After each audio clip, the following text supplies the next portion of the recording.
Ketan Trivedi, and along with me is my colleague Mr. Mukund Suthar. We are representing Arvind Limited, which is one of the world's largest manufacturer of denim fabrics in the entire world, and with an annual capacity of 110 million meters per annum. That is for denims. Yeah. So basically, textiles is a field which is one of the oldest manufacturing sectors, with a lot of complexities added because it's been long, it's historical. That's why so many of the processes are already set up. People have a very rigid framework of mind because it's a long journey through which it has evolved.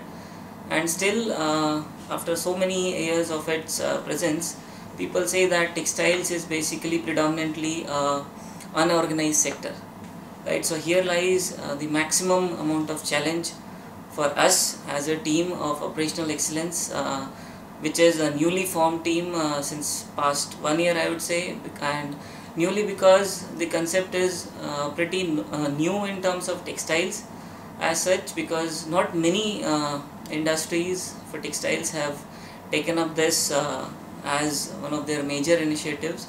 So that is why I'll like to now hand over to Mr. Mukund Suthar, so he'll take us further as to what are the challenges that lie ahead. Okay, thank you, Ketan.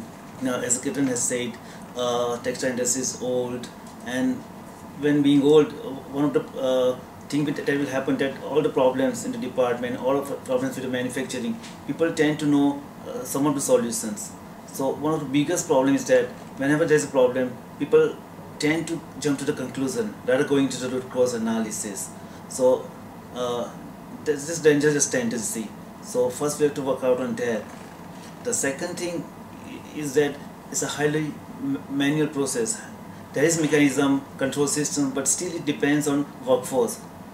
So the capacity of the workforce, their skill levels, it highly affects the final fabric quality. So we will work on that also.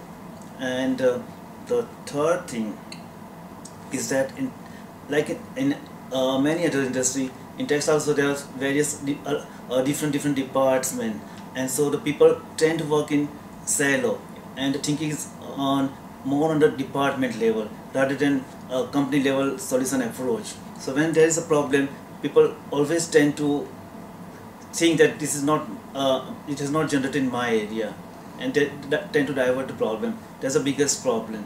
So team-based approach we have to promote.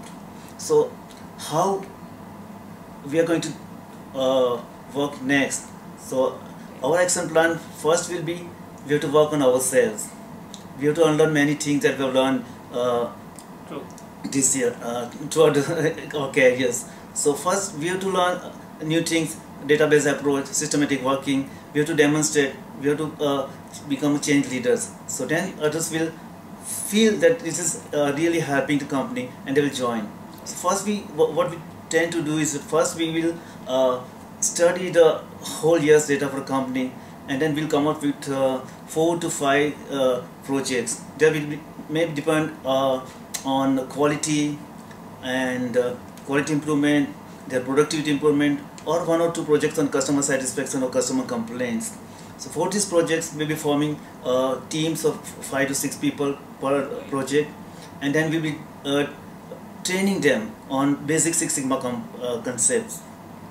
What really we have, how it have will that people will come, inform a team. So silo based thinking will listen gradually. People will tend to work in team, mix together, and cross-functional knowledge will be shared. Sure. And more and more root causes will come out, and we'll be able to find out the critical axis and find solution from that. The second thing we can do is that the final inspection is more of manual, because they are fabric inspector and they are doing final inspection. Again, there are high chances of error, like team accuracy, reproducibility, accuracy. So we'll be doing attribute analysis, and based on that, we'll if there is a training requirement or any skill enhancement, we'll do that also. Ketan, anything else? Yeah, basically what I would like to add here is that manufacturing, there's always a pressure on production people. Always whenever there is a problem coming up, so always people try or tend to go towards trial and error, and they also try to, based on their previous experiences, they just try to form one solution or the other. They implement it. Sometimes it works, sometimes it doesn't work. But when it comes to initiatives like Six Sigma and all, so initially people say that it's basically Six Sigma. You are trying to do quality based initiatives like this, and then they don't believe on data at first, because they know that since they have done all these things previously, so it's no point in doing experimentations, going digging into data and then working on that, because the outcome they'll say then, okay, we know what you guys are going to come up with. But slowly I would definitely say that the kind of change in framework of mind that we also had has drastically changed with the concept that we have learned during this course. We also didn't knew that these type of things do exist, which just we like I have had design of experiments is one thing that's which a very we good thing, because in textiles there are so many variables, and when there is problem there are always 10 to 15 variables, and it's not possible to have one factor at a time, because all for other variables will have some impact. So design of experiments is a very excellent thing. We can fix 4-5 variables, 2-3 levels, and come out with beautiful solutions. That I think this is a very good learning from black belt sessions. Right. So in totality, I would say that the black belt curriculum that we have is quite comprehensive.